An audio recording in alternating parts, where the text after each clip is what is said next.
Get 3 months of local news for just 99 cents a month. You'll get unlimited access to the news you need to stay engaged and connected to your community.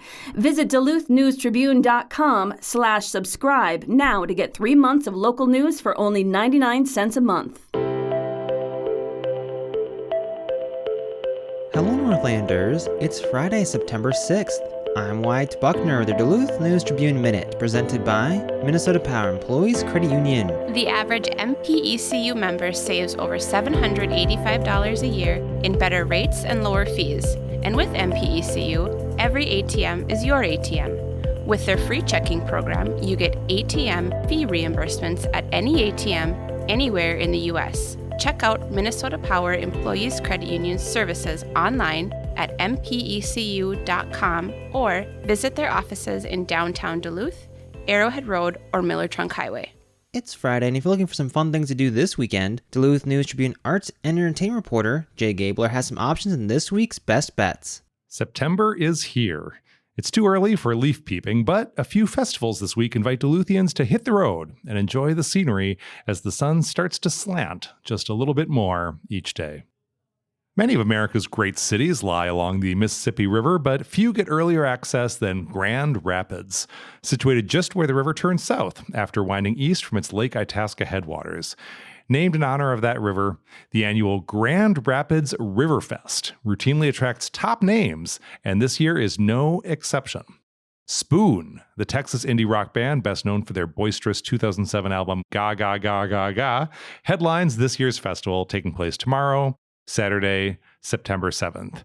KAXE and the city of Grand Rapids deserve credit for making this party happen year after year. While Grand Rapids hosts the heavy hitters, Grand Marais is bringing over 20 regional acts to its recreation area for the annual Radio Waves Music Festival, taking place today, Friday, through Sunday, September 8th. Just as KAXE makes Riverfest happen, Radio Waves started as a 10th anniversary event for North Shore community station WTIP. Every young person under 18 is admitted free to the Community Building Festival, which will include performances by Salty Dog, Between Howls, the Carpenter Ants, and Zulu Link, among many others. Bring your own chair and comestibles, or make use of those available at the fest. That's this weekend in Grand Marais. Finally, I'll mention the Lake Superior Harvest Festival. State fair competitions may make the Northland look like a lightweight when it comes to agricultural production, but if you stop by Bayfront Festival Park tomorrow, Saturday, the Lake Superior Sustainable Farming Association will show you how our region is rich in sustainable local food production. Organizers expect over 10,000 people to attend the free event, which is celebrating its 30th anniversary with a farmers market, live music, family activities, an energy fair, and artisans of many descriptions. For more on these and other best bets for the week, check out DuluthNewsTribune.com. I'm Jay Gabler. Now here's a look at today's headlines.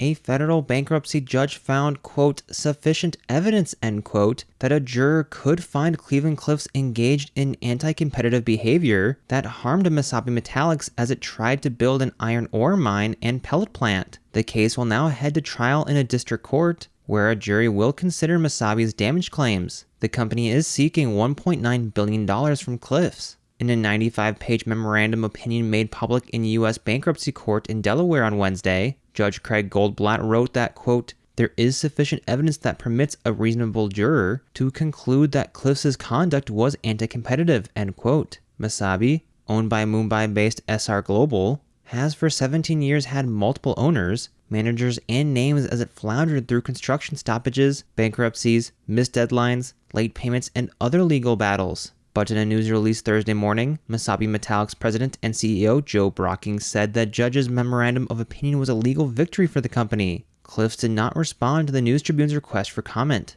Cliffs and Mesabi have waged a bitter battle over control of mineral rights in the Nashwauk area for over a decade. In 2023, Minnesota officials awarded state leases once held by Mesabi Metallics to Cliffs, which said it intends to mine the ore from the Nashwauk area leases and then rail it to Hibbing Taconite, keeping the facility open for at least another 2 decades. Mesabi Metallics has maintained its plans to finish the half-built pellet plant and start mining. Earlier this week, it said it planned to double or triple its employee headcount by the end of the year from 75 to 100 employees. Eventually, it wants to construct a hot briquetted iron plant and an electric arc furnace steel plant, both of which were permitted years ago. The sold-out 2024 Minnesota Mile gets underway Friday evening near Anger Park in Duluth with the largest field since 2019. 600 participants will make the 5,280-foot loop around Anger Tower that begins on Hank Jensen Road and passes by Anger Park Golf Course and Twin Ponds before concluding on West Skyline Parkway. The race will be broken into heats, with an adaptive heat scheduled for 5:50 p.m., followed by recreational runner heats at 6 p.m. Competitive heats begin at 6:30 p.m. Anger Tower Park Drive will be closed Friday from 5 to 7 p.m. for the race, and vehicles will not be able to leave Anger Tower Park at that time. West Skyline Parkway between Twin Ponds and Anger Park Golf Course will close between 5:15 and 7:30 p.m., as will Hank Jensen Drive. The Minnesota Mile is one of 5 races put on by Grandma's Marathon's Young Athletes Foundation, which promotes and develops healthy and active lifestyles for youth in northeast Minnesota. YAF has donated more than $1.3 million to youth athletic, recreational, and nonprofit organizations in local communities while putting on events throughout the region for youth as well. Now here's a look at your forecast, brought from the News Tribune's Northlandia podcast. Cool start this morning, ending up to be a cool day today. High temperatures only reaching the low 60s this afternoon in the Duluth area. Tomorrow, temperatures starting off in the lower 40s once again. Temperatures warming up, though, into the afternoon into the upper 60s. And what a beautiful day is setting up for Sunday. High temperatures in the middle to upper 70s and low temperatures Sunday morning in the middle 50s. I'm Storm Tracker meteorologist Dylan Vogt. Thank you to the Northlandia podcast for their support. The bi-weekly podcast explores curious and unique stories here in the Northland. The latest episode explores the long-abandoned Hermantown property home to over 1,000 buried pets. You can find that episode and others at DuluthNewsTribune.com or wherever you also get this podcast. Reporting for today's episode was done by Jimmy Lovren, Matt Wellens, and Jay Gabler. Thank you for listening to Duluth News Tribune Minute. Have a great weekend, and we'll see you back here on Tuesday.